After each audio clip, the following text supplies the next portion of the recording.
درود بیننده ارجمند، طاهری سفر هستم با برنامه خبری و تحلیلی اخبار آزادی در خدمت شما. امروز جمعه 19 ایول است و نخست سرخطی چندی از خبر و موضوعهای برنامه. خویشاوندان دادرسی که سرباز را لطوکوب کرد و از کار رانده شد، نوار ماجرا را بر رادیو آزادی فرستادند و ادعا کردند که واقعه دیگرگونه بود.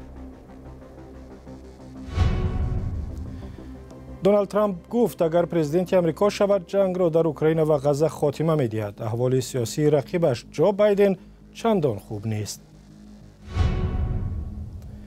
صاحبکاران تاجیک میگویند نظام روادید که ترکیه چند ماه پیش با تاجیکستان جاری کرد، تجارت بین دو کشورها کاهش داده است. مسئله ویزا کم تا مشکلی هم هست، بعد نرخ نوارم تغییر میده. برنامه را با خبری درباره مقیم اشرف، صاحبکار و خدای سروزیر تاجیکستان آغاز میکنیم که از بازداشت رها شده است. مقیم اشرف بر رادیو آزادی گفت اتهام قلابی که به او زدند و دستگیرش کردند یک نافهمی بود. صاحبکار تاجیک افزود ماجرا سر قرض بود که پرداخت و حالا به کارش ادامه میدهد. مقیم اشرف جزئیات بحثش را با همکار ما در خوجند فرزان محمدی نقل کرد. مقیم اشرف صاحبکار و کشاورز تاجیک نیمه ماه ایول از بازداشتگاه شهر خوجند رها گردیده است. او تقریباً 2 ماه در بازداشت بود و سببش به دعوای یک میزاجش ربط داشت.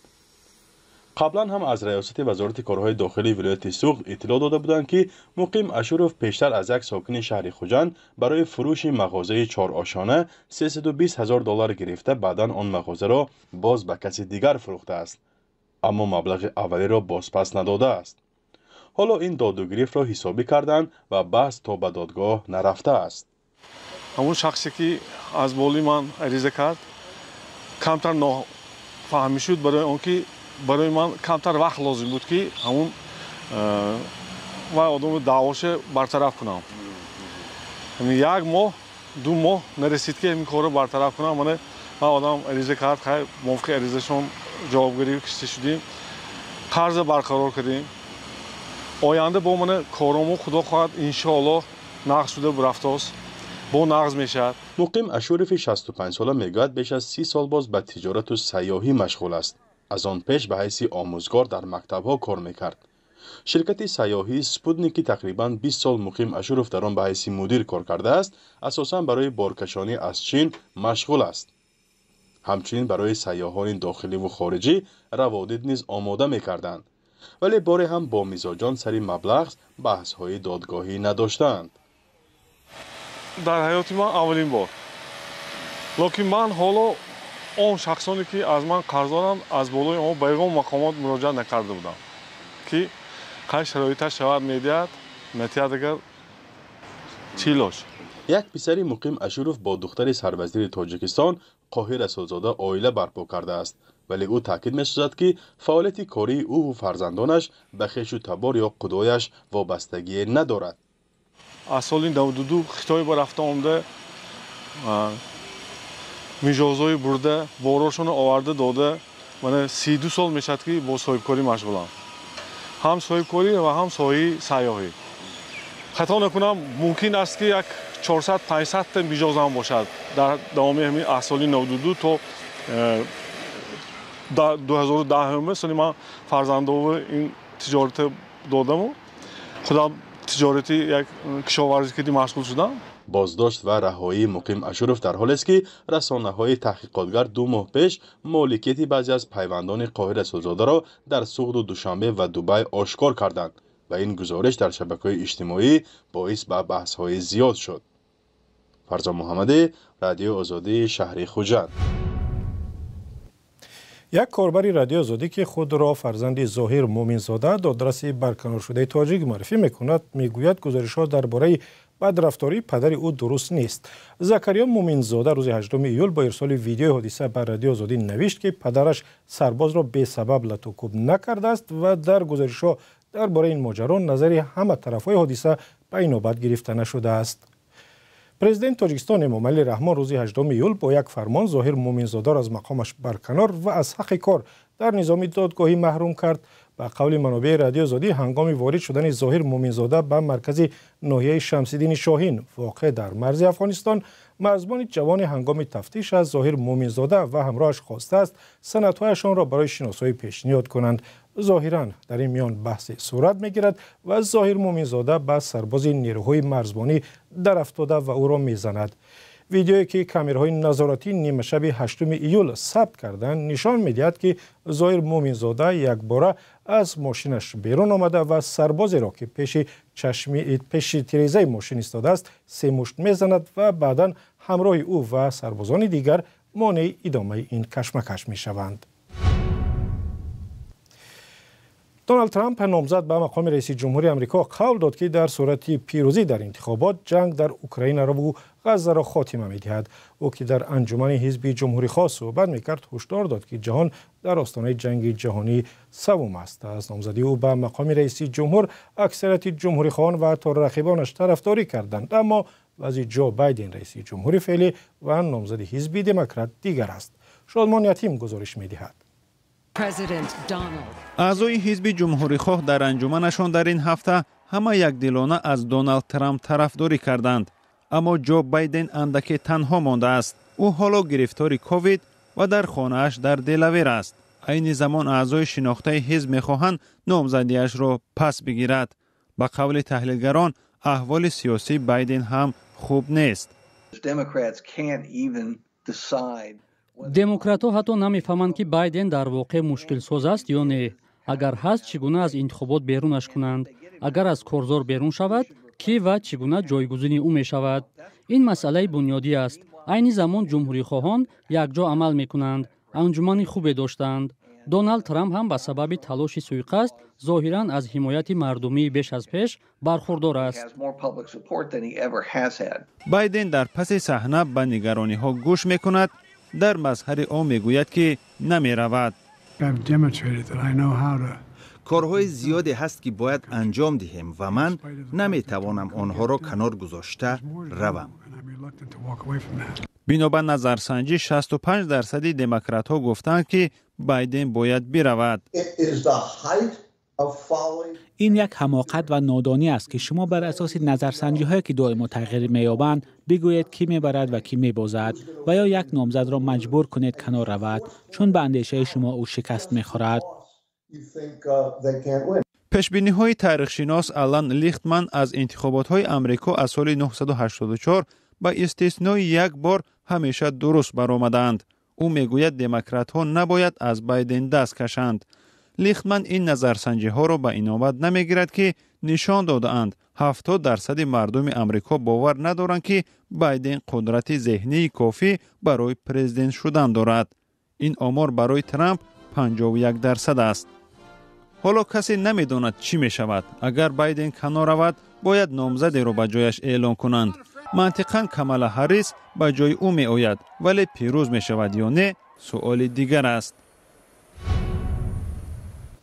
برمیگردیم به تاجیکستان. دادگاه ناحیه فرخار جزای مردی را سخت‌تر کرده است که سال گذشته زنی همسایه‌اش را در سر پختزار لتو کوب کرد.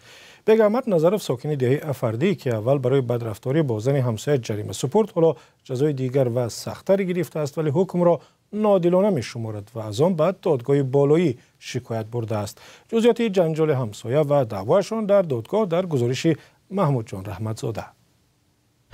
حکم суд ба даъвои моҳихӯбон Тилавова сокини деҳаи Афардии Фархор нуқта гузошт. Бег Аҳмад Назаров ки ӯро сари замини пахта латукуб карда буд, бо 1 солу 8 моҳи корҳои ислоҳӣ ҷазо гирифт. ӯ ҳамчунин бояд 25% маошашро ба давлат супорад. тарафи даъвогар аз ин ҳукм на пурра розист ва на пурра норозӣ. бо айболои мо шикоят кард, мо розӣ нестем. хай раҳмат ба прокуратура генералӣ, раҳмат ба прокуратура вилояти Хатлон. سوتی فرخار هم یوردم که خیلی دستگیری کرده. خیلی عالی هم که ما راضی نیستیم برای که او ای چی خودش می نداره در رو فرزندای مرا مقصد بدبینی میکنه. جنجال دو همسایه 1 سال پیش سری در اومدن گاو به زمین پخته اتفاق افتاد. آن وقت بیگ احمد نظروف موهیخوبان تیلاووا را لتوکوب کرد. خانواده تیلاووا لحظه لتوکوب را به نوار گرفته به میلیس شکایت بردند. آن سال دادگاه فرخار بگهمن نظروف را 476 سومانی جریمه بست. این حکم ماهی خوبان تیلاوه را قانع نکرد و از بالای آن شکایت برد.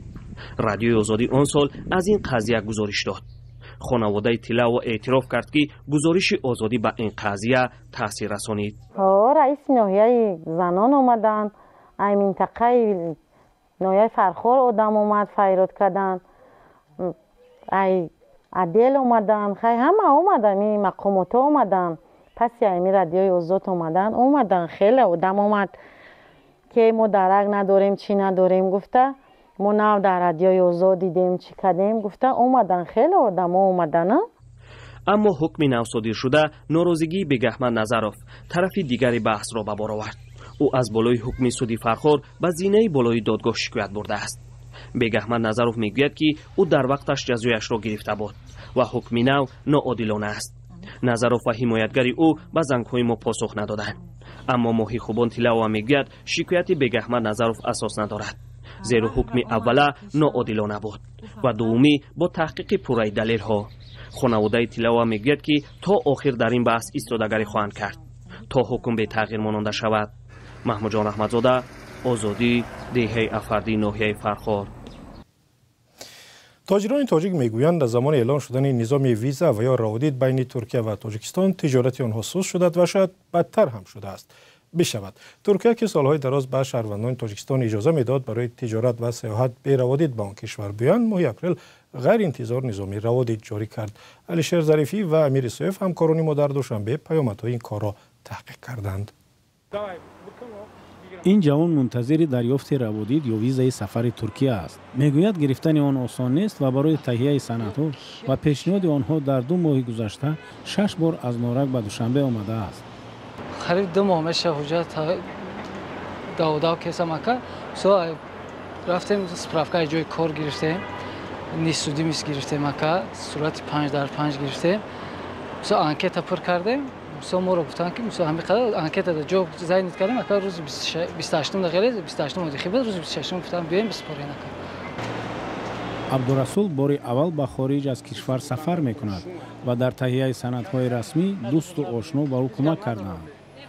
میگوید امیدوار است بعد از انتظارهای قریب 2 ماه ویزا خواهد گرفت.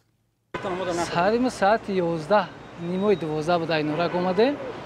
همینجا شتگی بودم اکا دوری باغ اکا ساعت 2:10 گفتم بیایم بگیریم. اومدن گفتن که بس ساعت 4 بیایم و بر رفتیم سنتر تماشا.